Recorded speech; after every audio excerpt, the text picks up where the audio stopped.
কখনো আমার মাকে কোনো গান গাইতে শুনিনি। সেই কবে শিশু রাতে ঘুম পাড়ানিয়া গান গেয়ে আমাকে কখনো ঘুম পাড়াতেন কিনা আজ মনেই পড়ে না। যখন শরীরে তার বসন্তের সম্ভার আসেনি, যখন ছিলেন তিনি ঝড়ে আম কুড়িয়ে বেড়ানো বয়সের কাছাকাছি, হয়তো তখনও কোনো গান লতিয়ে ওঠেনি মিড়ে মিড়ে দুপুরের সন্ধ্যায়।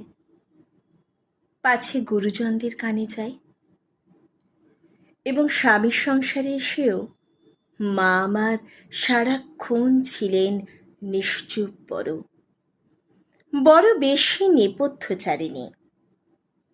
যতদূর জানা আছে, টপ্পা কি খেয়াল তাকে দখল করেনি কোনো দিন। মাছকোটা কিংবা হলুদ বাটার ফাঁকে, অথবা বিকেলবেলা নিকিয়ে উঠোন ধুয়ে মুছে বাসন কোসন, সেলাইয়ের কলে ঝুঁকে আলনায় ঝুলিয়ে কাপড়, ছেঁড়া শার্টে রিফু কর্মে মেতে আমাকে খেলার মাঠে পাঠিয়ে আদরে অবসরে চুল বাঁধবার ছলে কোনো গান গেয়েছিলেন কিনা এত কাল কাছাকাছি আছি তবু জানতে পারিনি।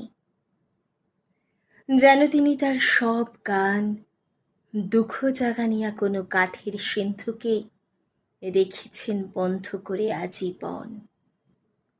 এখন তাদের গ্রন্থিল শরীর থেকে কালে ভদ্রে সুর নয়, শুধু ন্যাপথলিনের তীব্র ঘ্রাণ ভেসে আসে।